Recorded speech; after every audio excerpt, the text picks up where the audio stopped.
Okay, well, let's get started. If you have any questions on the way, you can either submit them through chat or raise your hand. I'll try to see you, or just turn your mic on and say help or something. Let me share the screen with you. I want to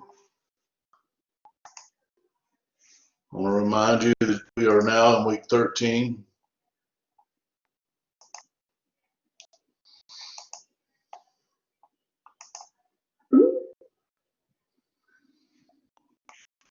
And if you really look closely, you can see week 13 is 11:2 to 11:8.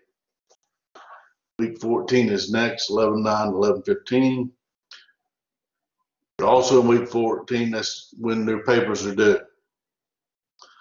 I'm going to open up the discussion forum today for the submission of the papers. You will not be able to submit them through Cengage, but at least you can post your papers if they're completed. I don't want any rough drafts. I want whatever you intend for me to grade, submit it, because I'm only going to read your paper once. Just be mindful of that. It's according to how many papers you get starting this week. I'll try to grade them as they come in and post your scores, but as soon as the full classrooms open up on next week, any of them that haven't been graded at that time will be put into a queue. And it may be the end of the week or even the weekend before you see your grade. Okay, so everybody knows where we're at. We know where we're going. We're getting close to the end of this textbook.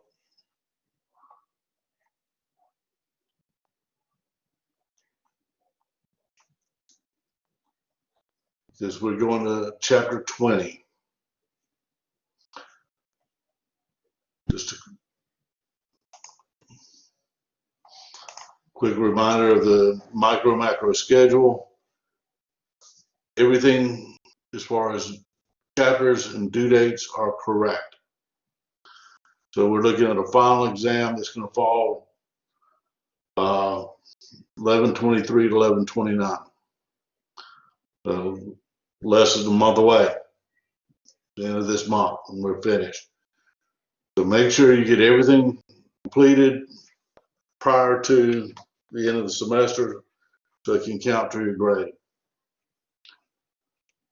Okay, let's look at the next chapter.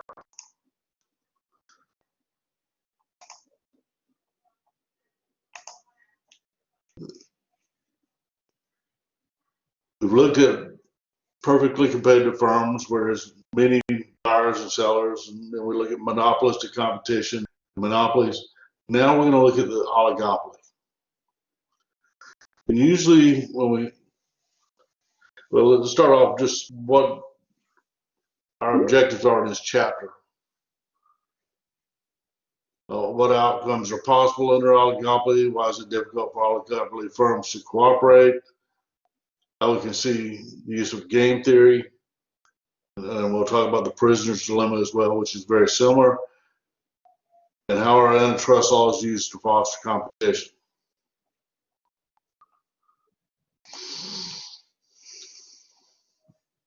When we look at oligopoly, or we're looking at market, we're looking at a few firms that dominate a large percentage of the marketplace. And it's looked at it as the cumulative share of the market.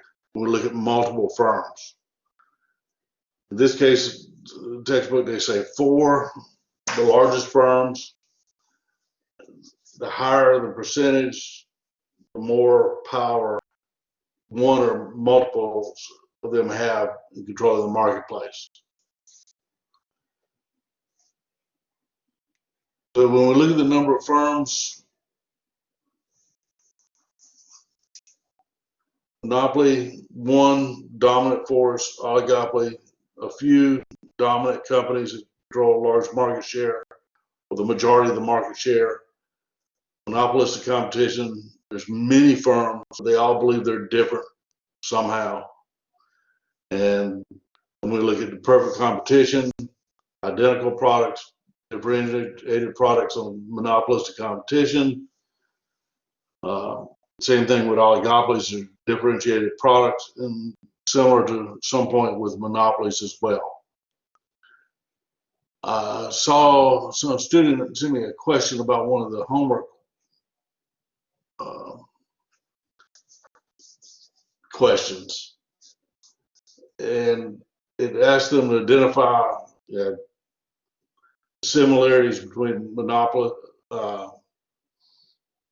monopolistic competition and monopolies. And it had that both can expect profits or anticipate profits in the long run.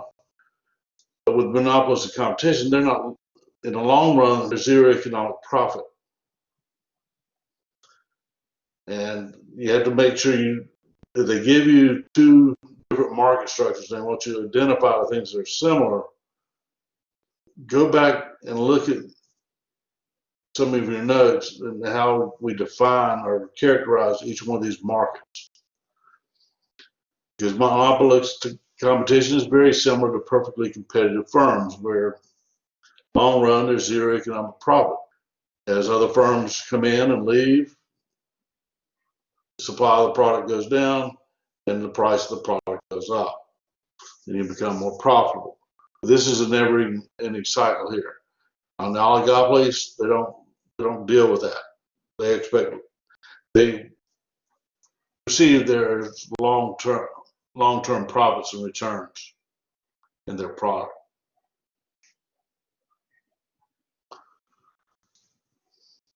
Few sellers, they make decisions on P&Q, and it's basically on a reaction to what the competitor does or does not do. Two examples, two firms, good examples of what exists in an oligopoly. You have Coca-Cola products and Pepsi products. They have a large family of products that they offer within each company. But their primary items are Pepsi, Diet Pepsi, and Mountain Dew for one, and Coke, Diet Coke, and Mellow Yellow for the other. They have something we call strategic interaction.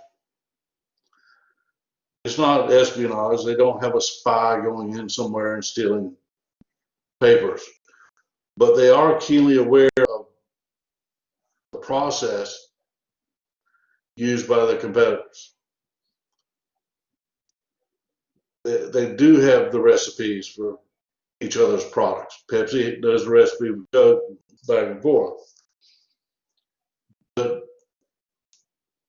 by knowing your competitor so well and knowing the market so well, you can take advantage of the consumer. And you use a lot of advertising to explain why your product is better than the others. You do have brown loyal people love Pepsi and not Coke, and vice versa. But when we look at that type of market structure, that strategic interaction, and if they see that Coke is going to raise their prices, Pepsi will sit back for a little while and gain a little market share before they gradually take theirs off. But if Coke drops their prices significantly, Pepsi's going to have to follow. Otherwise, Coke will get the market share. So they're constantly watching what the other's doing.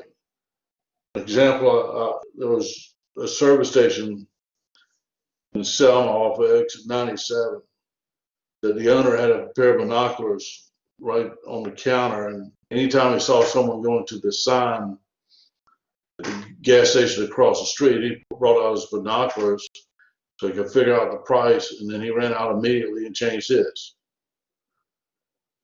Strategic interaction on a very smaller scale, much smaller scale. But that's what they did. Now, antitrust laws prevent them from colluding or working together to control the pricing. But if we go to the grocery store with Coke and Pepsi, it's just like one week Coke 12-ounce cans are on sale, the next week Pepsi's 12-ounce cans are on sale. They're not on sale at the same time. The 2-liter Coke can be on sale at the same time as 12-ounce cans of Pepsi. But there is that strategic interaction. They know what the other's doing. They know that to protect their profitability and not undersell or undervalue their product, they don't want to get in a price war. So if everything's working, they just leave it alone. Now, if you have one that is the dominant force in a community, or if you go to a movie theater and they only have Pepsi, you're kind of stuck. And they can charge a much higher price. Game theory is just looking at how people behave in strategic situations. What decision would you make if your competitor went on a high price strategy? What are your benefits if you stay low or go high and match them? In this case, they're looking at, it's very similar to what we saw with a monopoly, where the price is not constant. The price is increasing. And as the price increases, the quantity goes down. So if we look at this, and this is Smallville's demand for gasoline, and there's only 2 gasoline stations in town, 7-Eleven and Casey. It's a duopoly. And the Q is the gallons of gasoline, and if their fixed cost is 0, the marginal cost is 1. We need to find out the best pricing strategy for these gas stations. If we look at, and we just calculate revenue, cost, and profit. Revenue being P times Q, very simple. Cost, we've already been told that marginal cost is 1, so each unit costs $1. So on the example here, $1 times 10,000 quantity equals 10,000. Now, if we're not charging anything, the profit is 0, the revenue is 0. So it's free, we'll pump 10,000 gallons, no revenue, our cost is 10,000, and our profit is negative. Now, as soon as we charge a given price for the gasoline, so we cost us $1 a gallon gasoline. If we sell it for $1, our profit is going to be 0. Simple math. Add and subtraction, multiply, divide. So if we look at 3, it'd be 3 times 7,600, which is 22,800 is our revenue. Our cost is 7,600 because 1 times 7,600 is 7,600. 22,800 minus the 7,600 is 15,200. All we're doing is just following along this. Well, this is P times Q, PR minus TC. Oh, that's total cost. That's just our marginal cost equals 1. Profit is TR minus TC.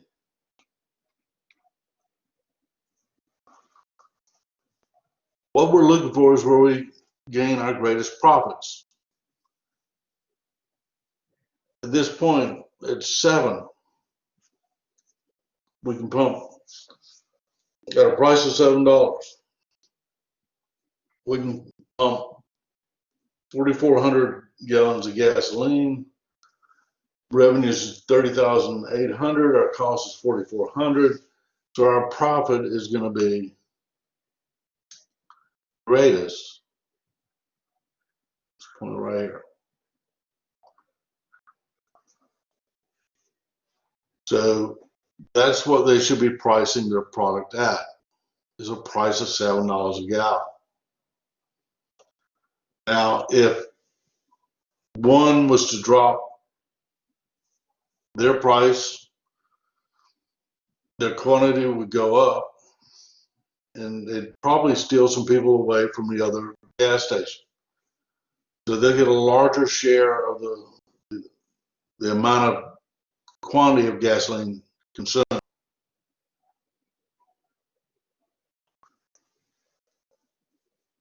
Now, one outcome that can occur when we look at duopolies or oligopolies in general, or in monopolies as well, we can have collusion.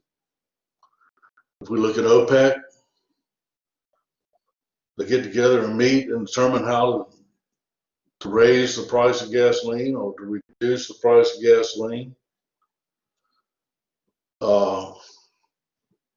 so they can compete globally. We can have cartels, which is OPEC.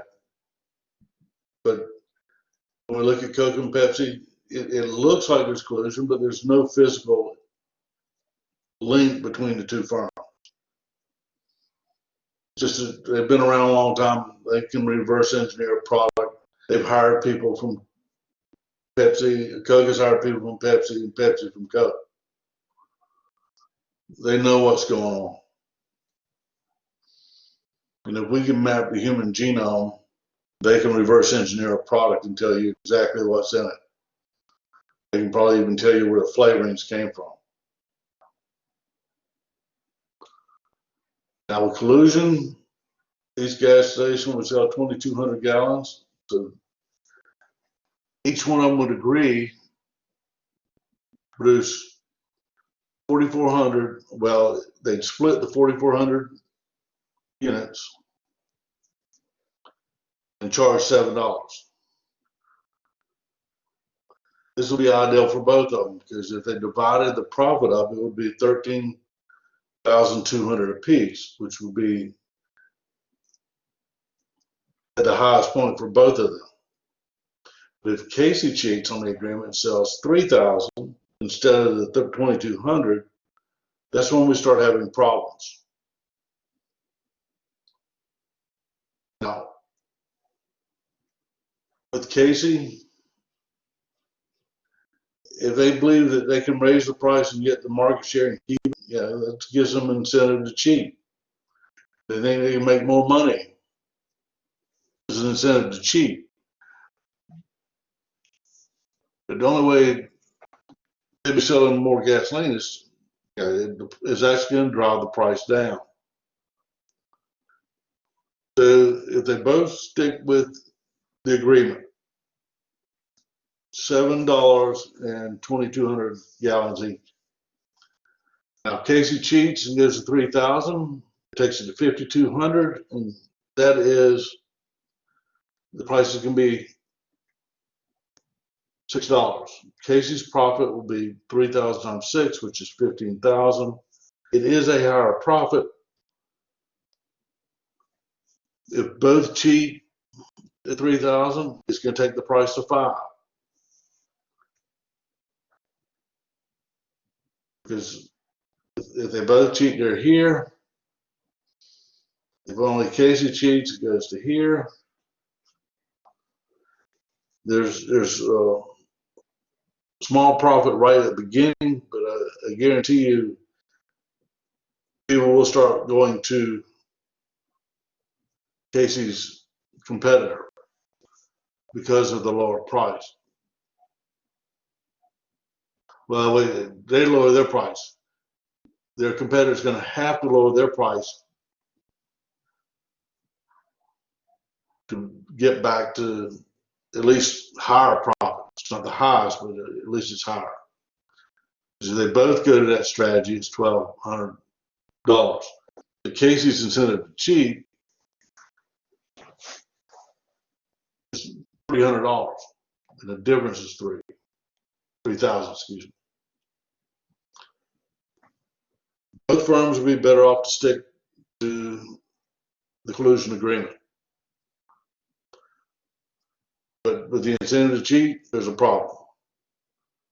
See the same thing in OPEC.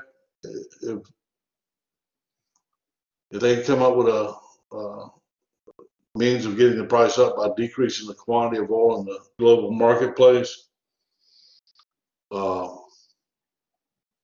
could have another country that's within OPEC decide, well, that, you know, now that the price is going up, and say right now, I think I looked at it this morning, it's $34 a barrel. If that's where they want to be and they reduce the commodity to get to that level, or they want to get back to 40, they can do that. But if Venezuela or another country in an agreement or in the cartel decides they want to take advantage of the increased pricing and produce more oil, it's going to be a bad situation for all of them. That's how cartels break out. You have one or two participants that don't want to play fair anymore. The incentive for collusion or equal pricing, it goes out the window. So it's difficult for cartels to form and remain in existence because of the incentive to cheat. Here we go, the duopoly equilibrium in Smallville. If each firm sells 3,000, the price is 5. Each one's profit is 3,800. Then again, now we got Casey increasing quantity to 3,800. The 3,800 and 3,000 will be 6,800. Now we're at a $4 price. And if both of them go, you can see it. It's going to continually go down in price. So this is not a battle they want to get into. Here they were making much better profits at a price of 7 when they agreed to compete at that level and at that production level. As each one of them has the incentive to cheat, the other's going to follow. And when they follow, profits fall for both of them.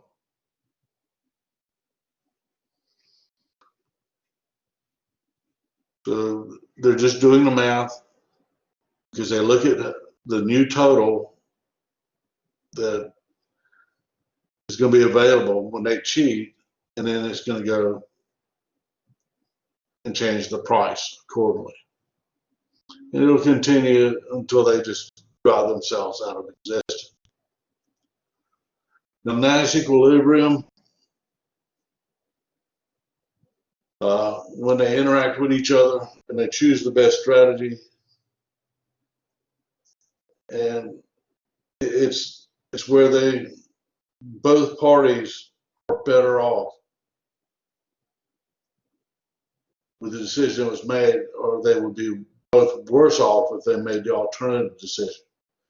Looking at the 7 and 4,400, that was their Nash equilibrium at that point. And then when Casey decided to cheat,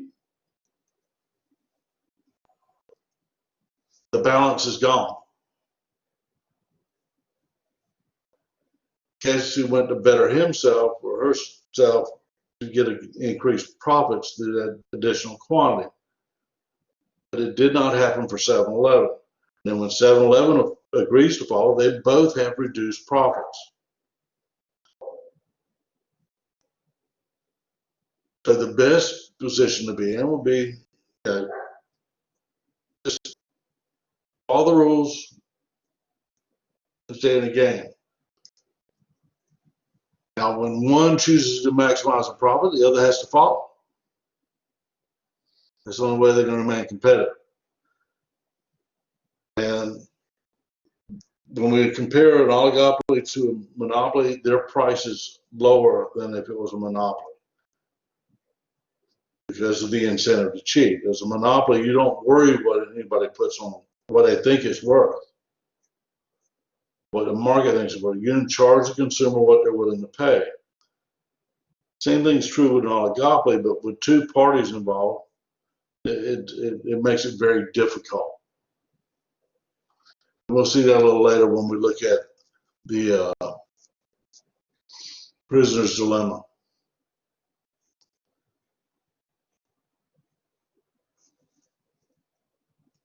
if we're looking at the two sides,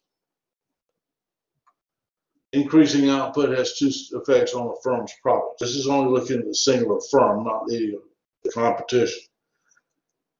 Price will increase is greater than marginal cost, increasing profits.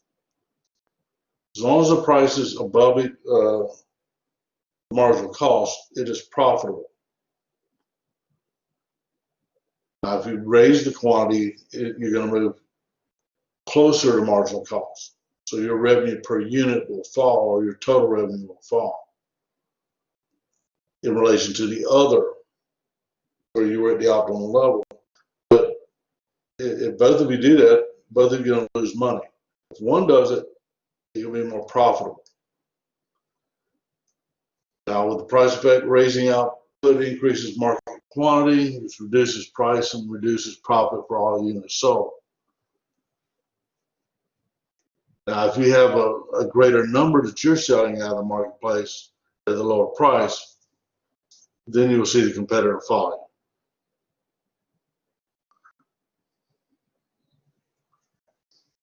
If we have the number of sellers increase, looking at OPEC now, the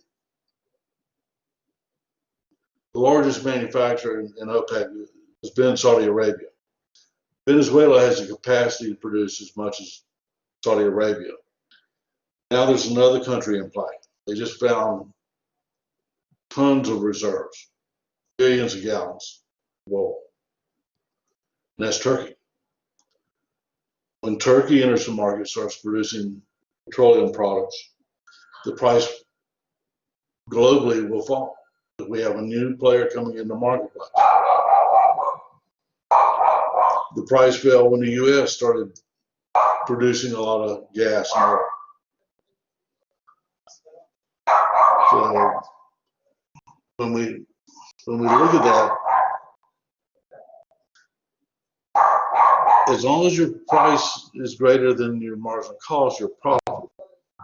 And not every firm has the same cost structure. If you look at OPEC, the last time I heard the price it took Saudi Arabia to get a barrel of oil out of the ground was $2. And I think oil sands up in Canada, that was around $30 to $40 a barrel to get it out of the ground. U.S. with fracking would probably at about $35, $40 a barrel be profitable as well. So the cost structure is completely different. But even though the cost is different, the quantity is keeping the price down. Now, are the American energy firms as profitable as OPEC or Saudi Arabia? No, because of the difference between the price and market cost. But we as consumers are better off because we get a cheaper product. Market share and market power. And this is a question to the experts, the economists. It says if a smaller number of firms have a large combined market share in a properly defined market, it is strong evidence that those firms have substantial market power. And 25% of the economists disagree with that. 21 don't. They're uncertain. They haven't seen a number to prove it yet. And 54% agree. Now, does it mean they're in collusion? No, it just means they control a large percentage of the marketplace. If you just walked in the store and you didn't know anything, and you watched the pricing strategies of Coke and Pepsi on the shelves, you would swear that they talk to each other. But no one's complaining. The government's not after Coke and Pepsi. And right now they're after Google and Microsoft and Twitter and some of the others. That's going to be something that'll be dealt with in the next 4 years, I assume. Economics of cooperation. Let's say we have a situation where we have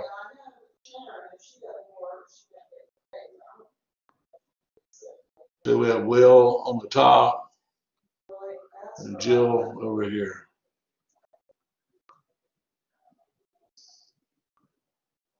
In the prisoner's dilemma,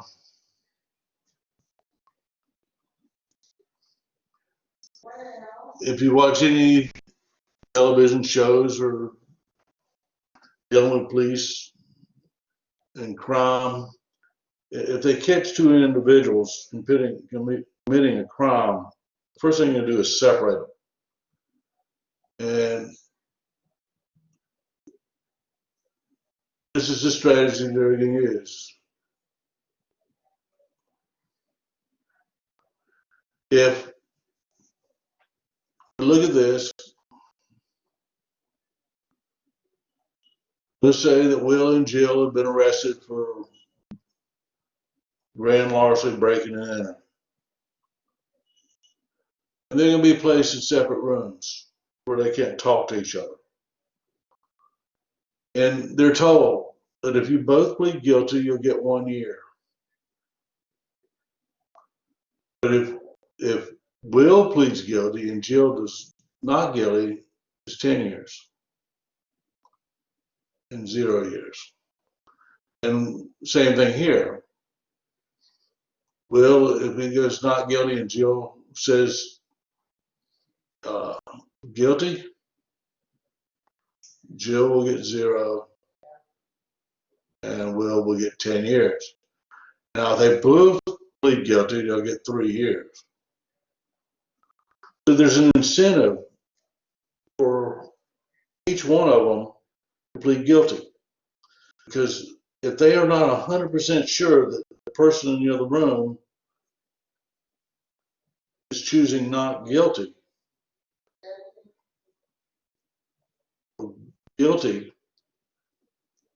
that's the dilemma.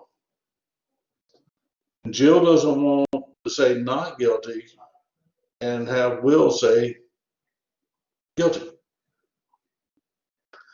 Or both of them choosing not or guilty.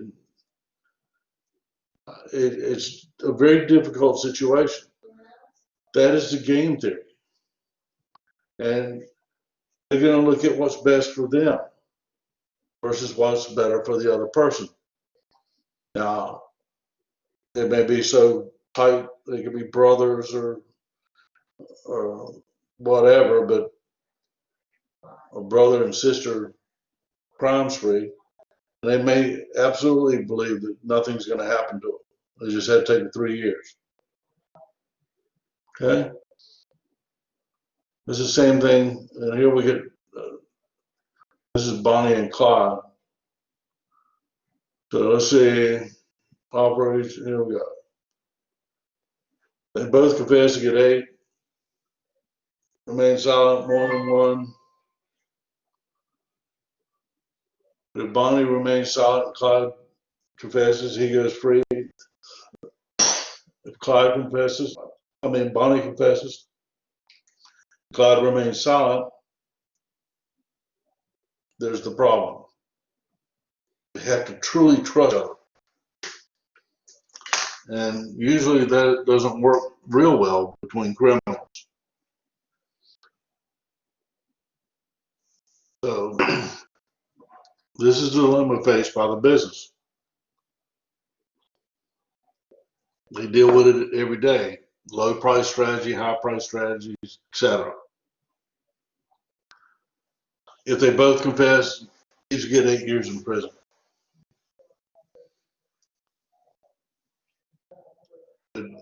They may have had agreement before they got caught. You just never know. But that's the reason the police will split them apart to where they cannot collude. And they're going to make the best decision for themselves.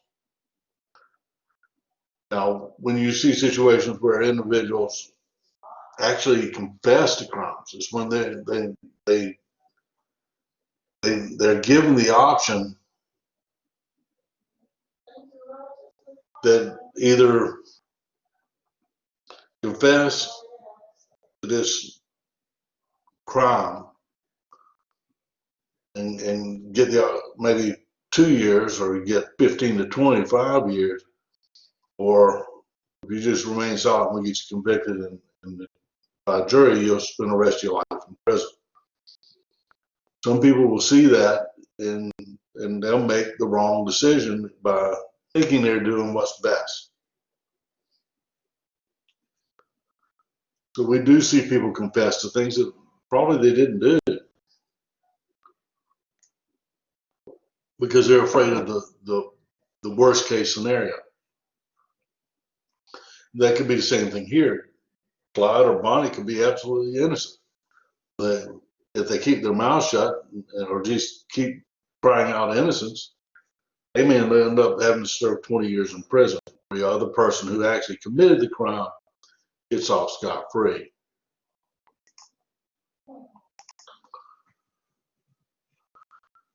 Now, when they're cartels, they're hoping for a monopoly outcome where they can use a pricing strategy similar to what you see with a monopoly. But that's not how it works, because somebody's going to get greedy. Somebody's going to think they need something more than the others. And when they do that, the prices will fall. And when the prices fall, the market, then that agreement is broken up. Because if one cheats, there's 3 participants, the other 2 are going to participate as well, because they want those additional profits. So here we just put the 7-Eleven. Just plug it in, just like the prisoner's dilemma. If they collude and they agree, both of them can produce 2,200 gallons. Both of their profits will be 13,200.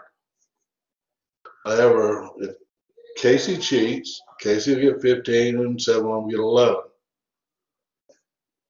If 7-Eleven cheats and Casey does not, it's 15-11. But if they both cheat, they get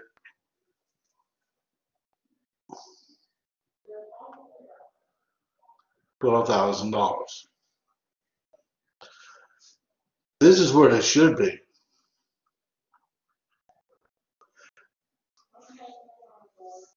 But this is probably where they're going to end up. Because if one cheats, the other's going to cheat. Or if one cheats, the other's going to believe that the agreement is null and void, and they're going to do what they're going to do. And the response will be they're both getting less profits. Their opportunity costs of raising the quantity is they're losing $1,200 in profits. Now, when you look at oligopolies, between oligopolies and monopolistic competition, that's the largest majority or highest majority of ad buys, because they have to differentiate the product between theirs and their competitor. It may be that there's no big difference between them, but they're selling their brand. When you look at Bud Light, Miller Lite, Coors Light, they're all selling their brand. Now, each one tastes a little bit different, but they're trying to draw consumers in to their brand, make theirs more attractive than the other parties.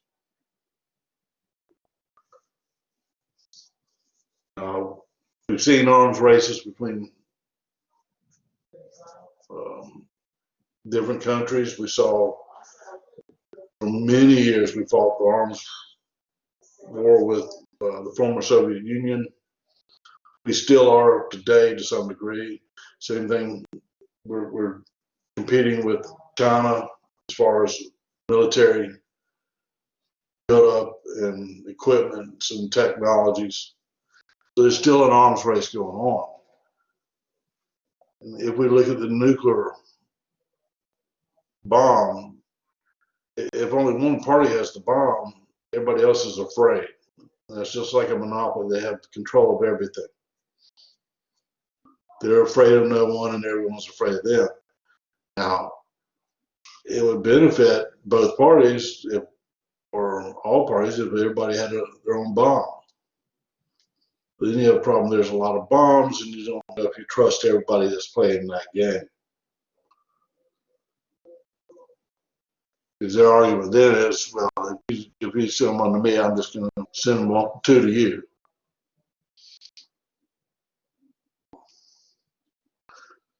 Now,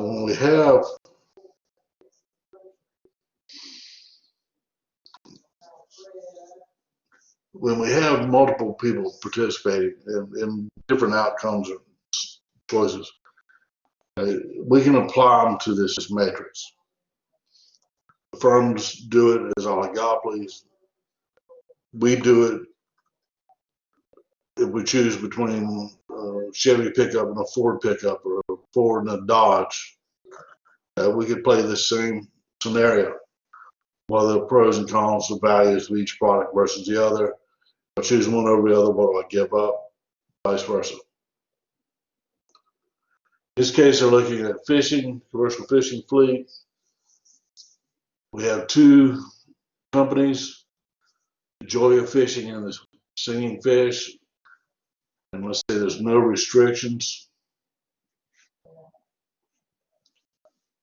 Now, for the best outcome for both parties, it would be to their advantage to both catch a small quantity of fish. Because if they catch a small quantity, the price per unit is going to be greater. So their profits will be greater. We're assuming their cost structures are the same, etc. Now, if one chooses singing fish size is cheap and small, then the joy of fishing still has a small quantity. You can look at the profits that go to the singing fish. It's the same thing on the other side. Now, this point right here is considered the Nash equilibrium, because that's where they're going to end up. We could both going to say, well, at some point, if one cheats, the other's going to follow, and that's where they're going to end up. So if you look at each one, this is better than this. They're assuming that if nothing else, this is better than this. Same thing that falls in here. If the singing fish is at 250, 250 is better than choosing to go back to small. So in both cases, if they left that point alone, they would be worse off. Okay? That is the Nash equilibrium. It's not the optimum. The optimum, if they both colluded, would be 300 million.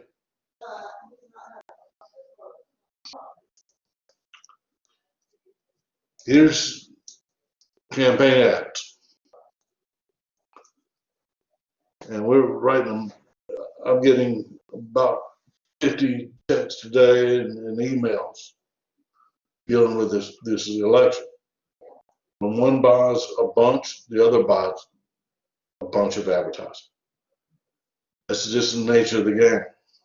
If one spends $100 million, the next one's going to spend $100 million. So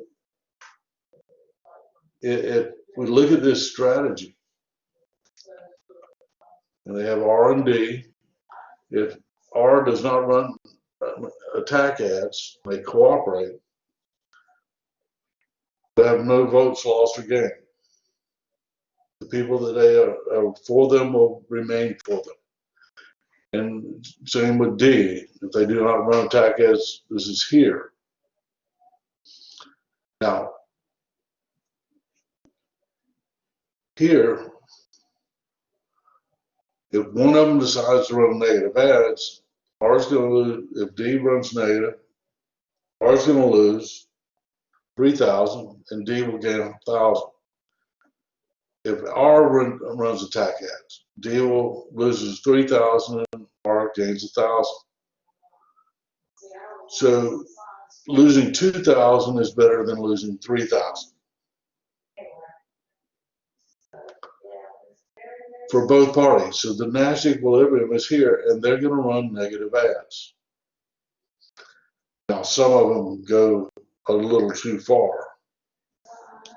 That's normally going to be a determining factor on who, especially on state and local levels.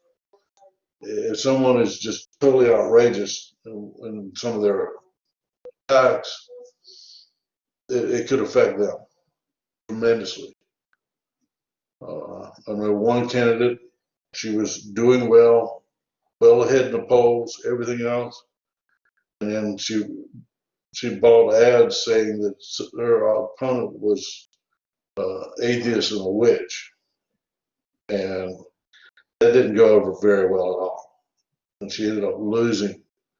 She was ahead before the vote and before the ad campaign, and she was losing after. People that were going to vote for her did not vote for her. So in walking away, that's losing votes. Now the Nash equilibrium, both candidates run attack ads. Effects of election outcome is none. Each side's ads cancel each other, but on society it's negative. At least we can fast forward through stuff, or just miss it all together and get all information and movies and stuff streaming online. So we do have ways to escape it now, but now they're sending stuff to our cell phones.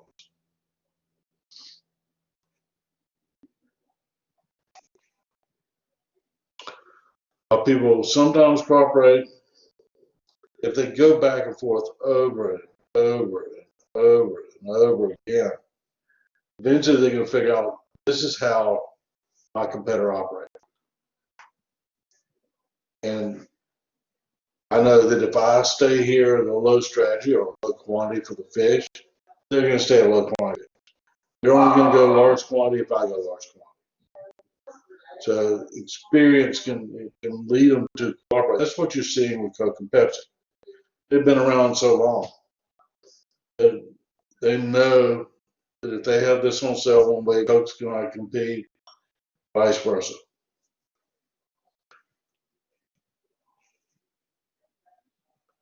Governments can sometimes improve market outcomes. They can split up monopolies and force them to compete. Originally, there was only one phone service in the United States. It was Ma Bell. They were forced to break it up, and in breaking it up, they created a lot of individual companies that fought for your services.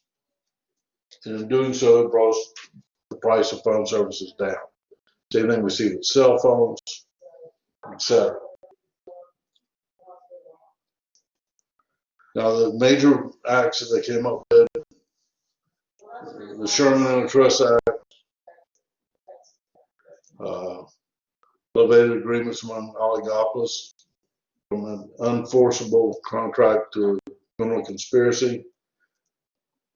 Clayton strengthened the laws. You can't have board members of Pepsi sitting on the Coke board. You can have employees of the Pepsi company sitting on the Coke board. There cannot be that link between those companies. You cannot do that. To prevent excessive market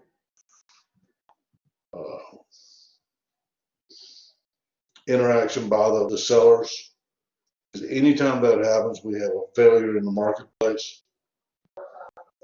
Uh, we don't see it as much with the monopolistic competition and not at all with perfect competition. Monopoly, they want to be a dominant force. And if they collude as oligopolies, they want to be a dominant force. And the antitrust acts are there to prevent that.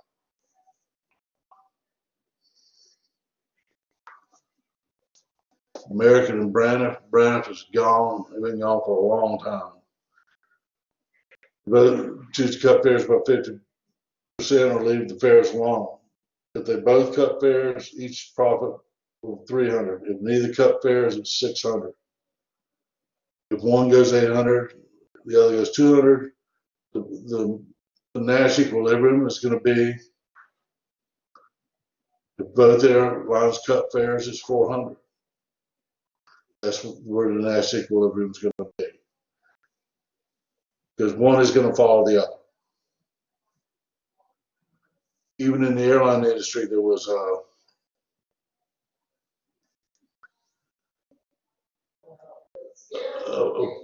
government policy in place that protected pricing and limited competition, where the airlines had to buy their ways in each one of the airports, and they were protected when they did that.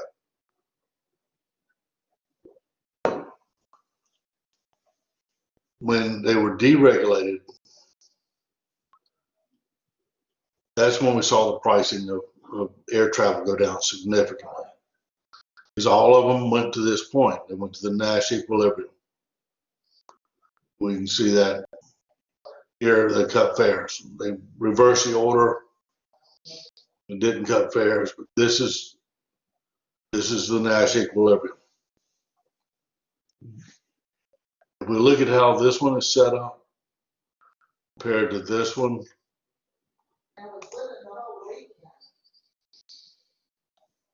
we can see they're set up a little different. The Nash equilibrium is here, because they're both going to run negative ads. So it's going to be one of these two boxes. These are the conflicting boxes here on the maze, where one's going to absolutely gain an advantage over the other. The Nash equilibrium is going to fall where they both make a decision based on increased revenues, and they both do it, and then they lose money in the process. But it's not as much as they will lose if they were to stay in this area. Any questions about the Nash? Just remember, it's looking at two characteristics and two companies, or two decisions, two companies.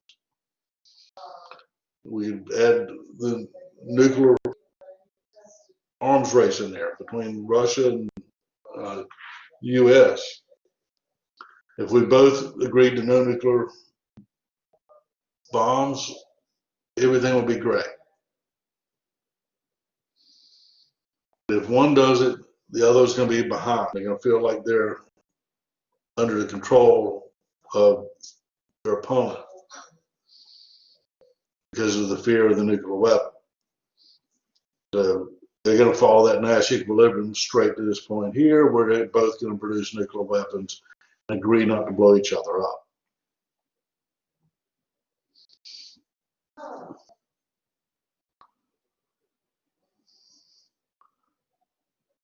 Here they're talking about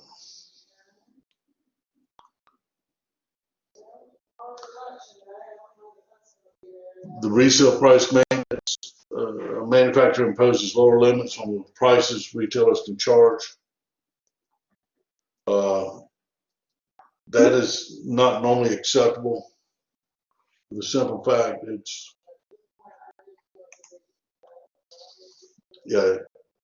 if they have excess inventory, they're going to have to lower the price. But what's happening is the manufacturer is demanding that you sell it for X. If you go to the car lot, you're going to see the manufacturer's suggested retail price. That's not what you need to pay. Now, if it's selling like gangbusters and you know that that's the only one in town and you'll never see another like it or whatever, then you may pay that sticker price or a little more. But there has to be some market power.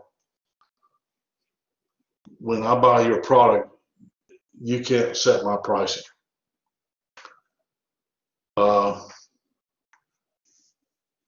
it does, if, let's say I have excess inventory. We got companies like Overstock.com, we've got uh, Big Lots and so forth. A lot of them are buying, their inventories come from unsold inventory from other firms. And they buy it at a reduced price and they can sell it at a reduced price. Predatory pricing, a firm cuts prices to prevent entry or drive a competitor out of the marketplace. That is illegal, especially if you do it at under cost. And the intent has to be there that you're doing this just to run somebody out of business. Now, is that a rational strategy? You have economists that say yes and no. But it would involve selling your product at cost and believing that you can run them out of business and eliminate the supply in the marketplace, and you could gain additional profits in the long run. It is illegal to do that.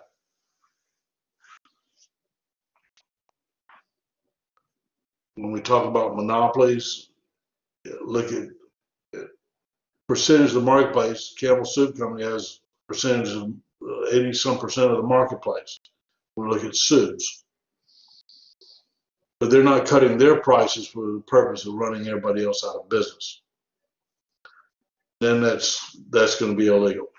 Same thing applies to oligopolies as well.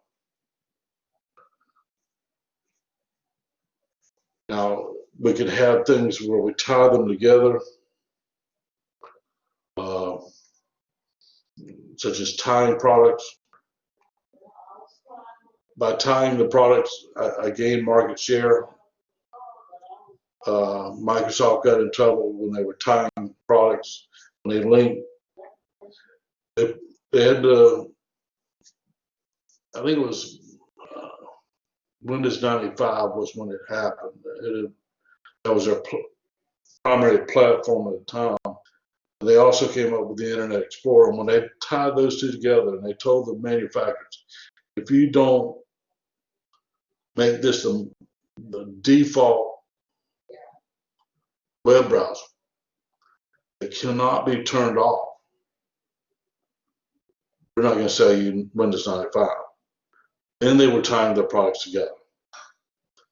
They were hoping that it was going to increase their profits and more people using the Internet Explorer, et cetera, et cetera. The federal government said, now you're acting like a monopoly.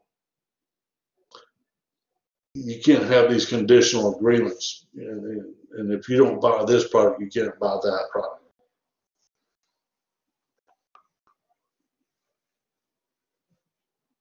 Now, if you're producing Xbox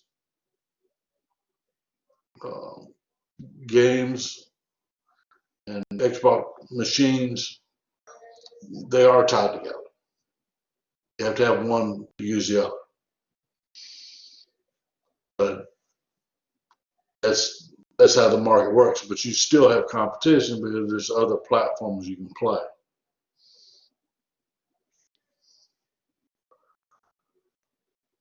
Okay, let's see. Think, pair, share.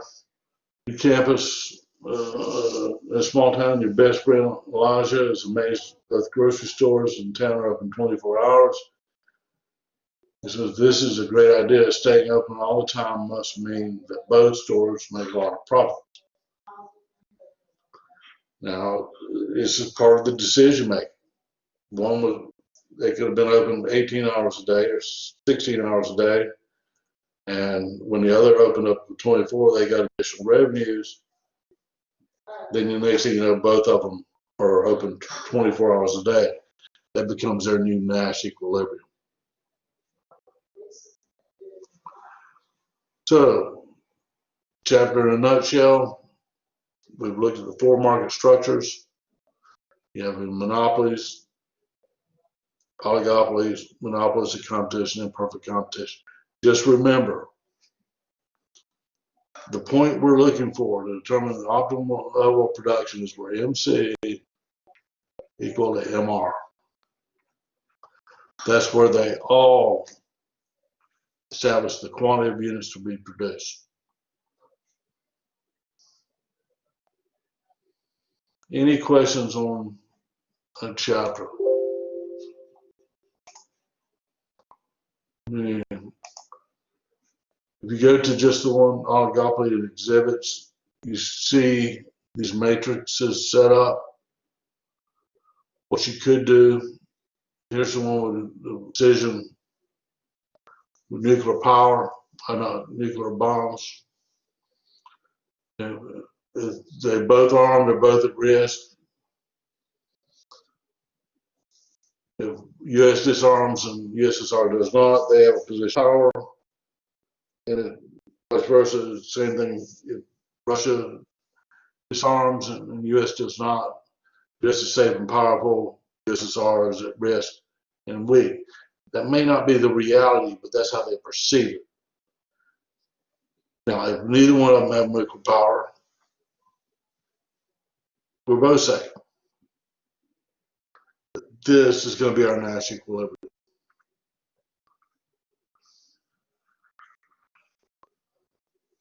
Because of the fear that we see here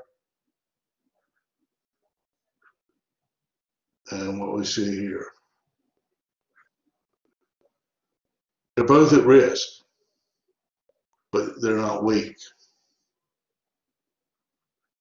That's what the fear is. Okay?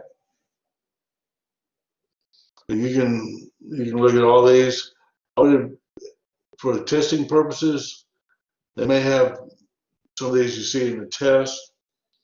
The devil sees them in homework. I'd print out one of these pages or draw out your own little matrix. And when they give you the options to sell or not to sell, or build or not to build, or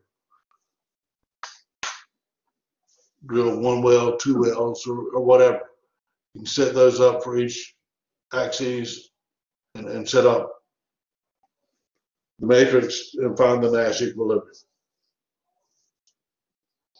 Okay? Any questions on this?